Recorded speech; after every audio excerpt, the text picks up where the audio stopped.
Président du Sénat, honorable Président de l'Assemblée nationale ici représenté, Madame la Première ministre, chef du gouvernement, Mesdames et Messieurs les membres du gouvernement, honorables présidents des assemblées provinciales, Madame et Messieurs les gouverneurs de province, distingués participants, Mesdames et Messieurs, je suis profondément honoré de présider ce jour la cérémonie d'ouverture de la 12e session de la conférence des gouverneurs de province, ici à Kolwezi, chef-lieu de la province du Lualaba, conformément aux dispositions pertinentes de l'article 200 de notre Constitution, ainsi que des articles 2, 7 et 10 de la loi organique numéro 08/015 du 7 octobre 2008, relative à l'organisation et au fonctionnement de cette conférence. Permettez-moi d'exprimer tout d'abord ma profonde gratitude à la population de cette magnifique province pour l'accueil particulièrement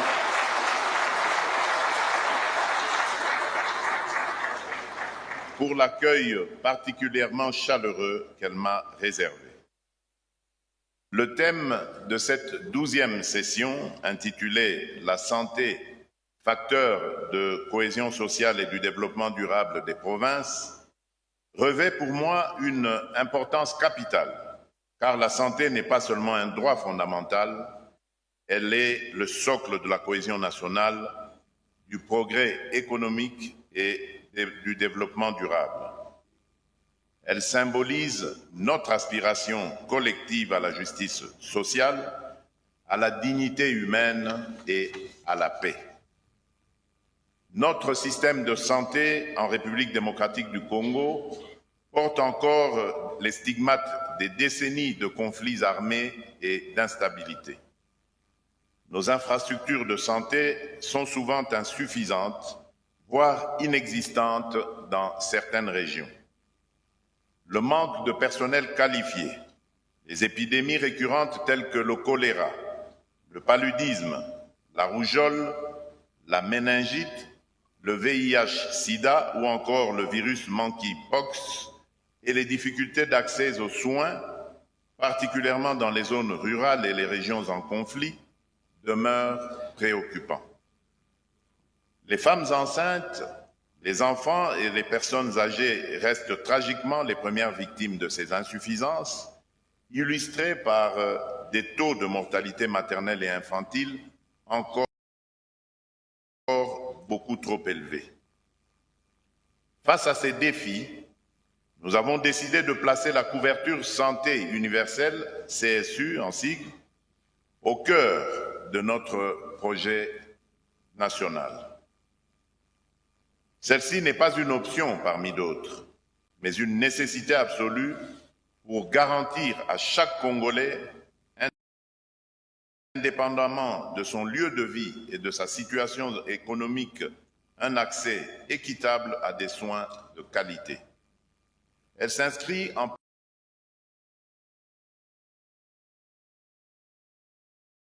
parfaite cohérence avec les objectifs de développement durable, notamment les ODD 2, 3, 10 et 16, et vise à réduire les inégalités qui fragilisent nos provinces et compromettent notre cohésion nationale. Depuis l'adoption du plan stratégique national de la couverture santé universelle en décembre 2021, des progrès significatifs ont été accomplis. Nous avons créé des établissements publics dédiés, intégré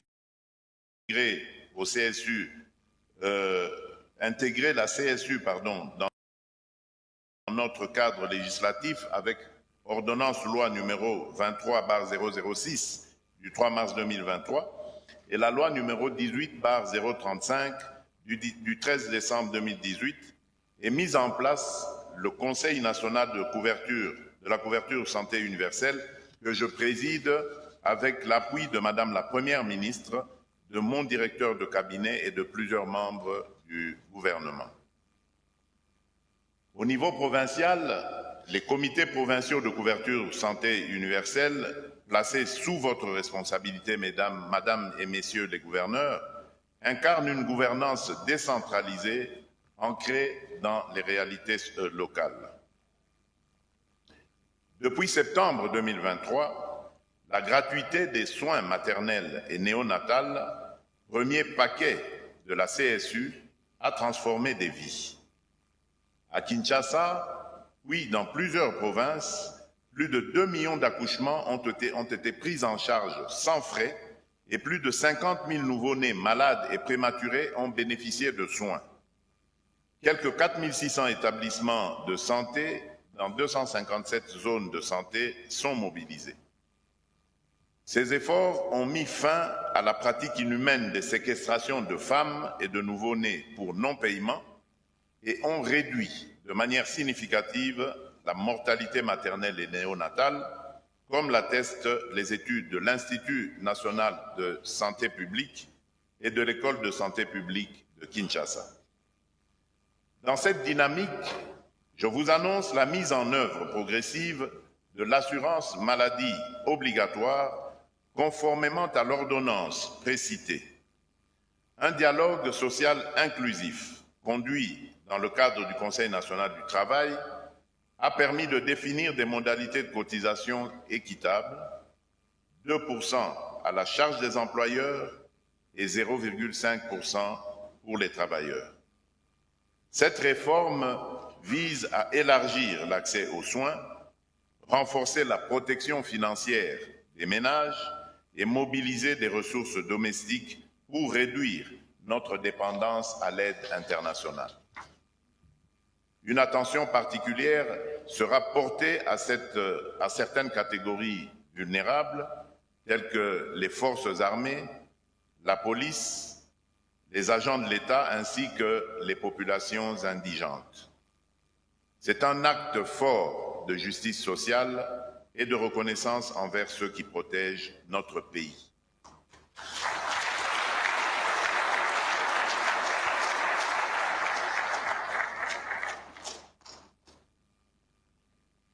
Mesdames et Messieurs, Madame et Messieurs les gouverneurs de province, distingués participants, Mesdames et Messieurs, cette 12e session a pour but principal de discuter de l'importance de la couverture santé universelle comme un outil structurant pour améliorer la cohésion sociale, garantir la stabilité politique et diminuer les inégalités sociales au sein des provinces et des entités territoriales décentralisées, les ETD.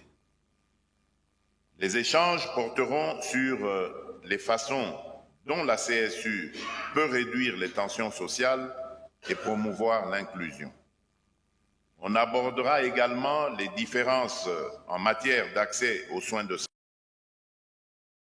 discussion sur le développement social. Enfin, des stratégies seront proposées pour diminuer ces inégalités grâce à la CSU. Votre rôle dans ce chantier national est crucial. Vous êtes les artisans directs de la CSU à travers les comités provinciaux que vous présidez. Je vous exhorte donc à intégrer systématiquement la santé dans vos politiques publiques, à mobiliser les ressources locales de manière transparente et à garantir une équité territoriale exemplaire. La participation active des communautés est indispensable pour assurer la durabilité de nos initiatives. Cette session devra être l'occasion d'échanger sur les défis et les opportunités liées à la vaccination, la nutrition, la planification familiale et les innovations dans le financement de la santé. La médecine communautaire, expérimentée avec succès depuis les années 1970 dans nos provinces, doit être valorisée pour renforcer notre système sanitaire.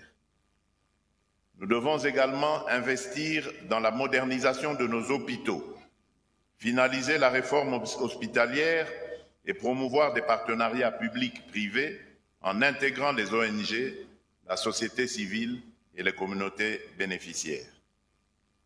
Face aux défis sécuritaires, notamment à l'est de notre pays, la CSU devient aussi un acte de résistance sociale.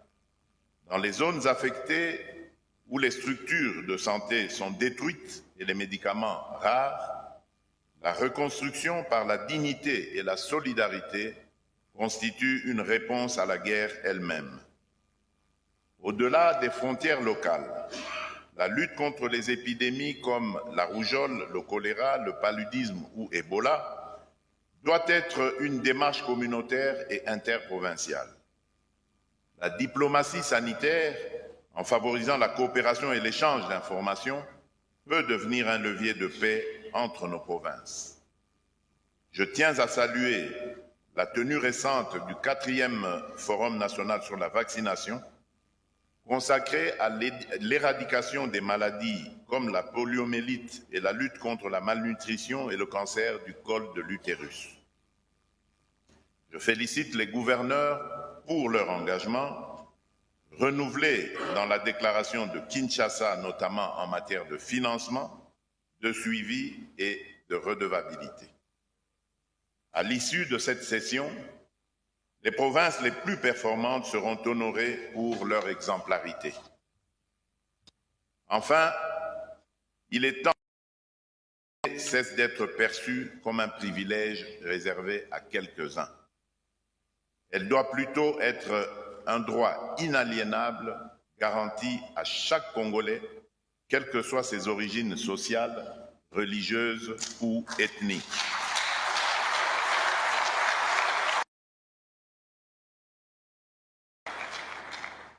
Ensemble, redonnons à chaque Congolais la dignité d'un accès équitable aux soins. Ensemble, bâtissons des provinces fortes, solidaires et prospères.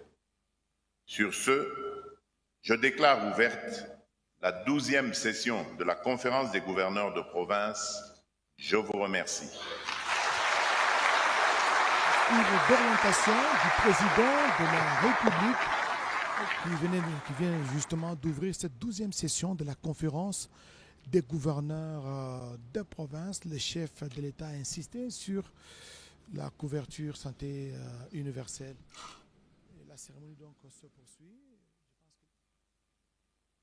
Honoré. À présent, nous invitons Monsieur le ministre de la Santé publique, Hygiène et Prévoyance sociale à prendre la parole.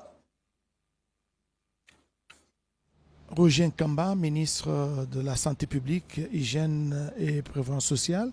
C'est lui donc qui va honorer les provinces exemplaires dans la couverture santé universelle, justement.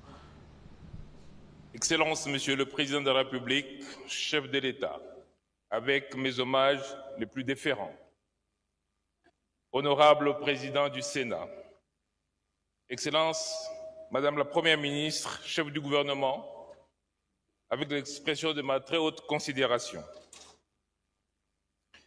Honorables députés et sénateurs nationaux, honorables présidents des assemblées gouvernementales, Excellences, Messieurs et Dames, gouverneurs des provinces, distingués invités en vos titres, rangs respectifs, tout protocole conservé. Excellences, Monsieur le Président de la République, depuis votre accession au pouvoir, vous avez instauré un forum national sur la vaccination qui se tient une fois l'an. Le premier forum a eu lieu en 2019 et lors de ce forum, le constat avait été fait que la vaccination de routine de nos petits-enfants tournait autour de 30% dans notre pays. Vous avez alors engagé tous les gouverneurs dans le cadre de la déclaration de Kinshasa pour pouvoir lutter ensemble contre ce fléau de la sous-vaccination de nos enfants. Il a été ainsi remarqué qu'un an plus tard, Excellence, Monsieur le Président de la République, la vaccination, le taux de vaccination est passé de 30 à 52%.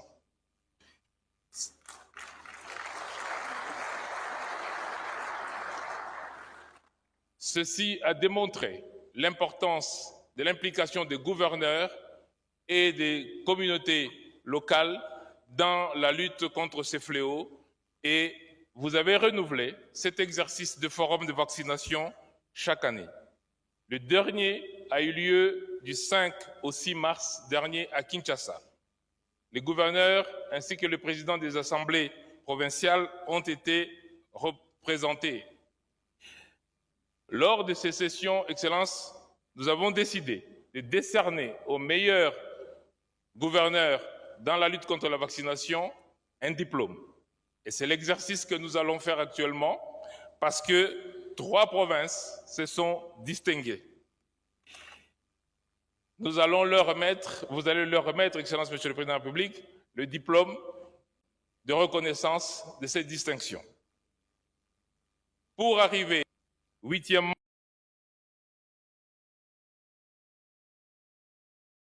notifier les cas de rougeole poliomyélite, et 10 enfin, améliorer la qualité de la surveillance de la poliomyélite. Et 10 enfin, améliorer la qualité de la surveillance de la poliomyélite. Sur base de ces critères, Excellence, Monsieur le Président de la République, comme je disais, 3 provinces ont performé.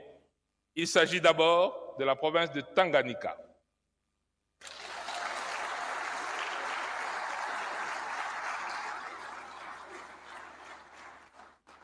Je vais remettre le diplôme au Président de la République pour vous le donner.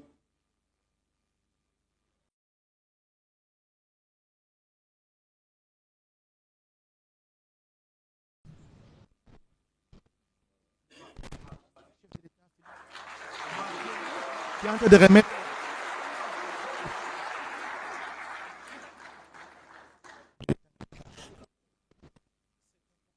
beaucoup de résistance dans certaines provinces. La pour deuxième pouvoir province accepter. qui a performé, c'est la province du Olomami. province du Olomami avec son gouverneur qui est sur place. Ici, il va recevoir lui aussi les titres, le diplôme justement auprès du président de la République, Félix Antoine Tshisekedi Tshilombo, en termes d'exemplarité dans l'accès aux soins de qualité dans sa juridiction. Et surtout la vaccination contre la poliomyélite. Parce que le Lualaba est la 3e province qui a performé. La 3e province à être honorée, c'est la province de Lualaba. Fifi Masuka Saini, Marie-Thérèse, c'est la gouverneure de cette province. Elle va recevoir elle aussi les diplômes d'honneur demain du chef de l'État. Et le président de la République qui a lui-même dit dans son allocution d'ouverture que les gouverneurs de province doivent implémenter sa politique et surtout faciliter l'accès aux soins de santé. Voilà. Merci beaucoup, Excellence, Monsieur le Président de la République, chef de l'État.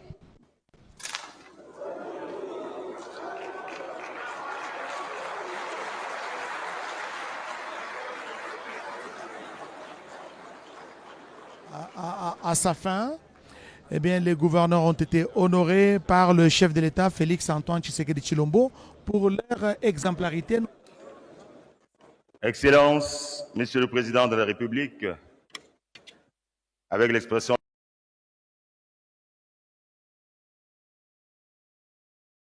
de nos hommages les plus déférents,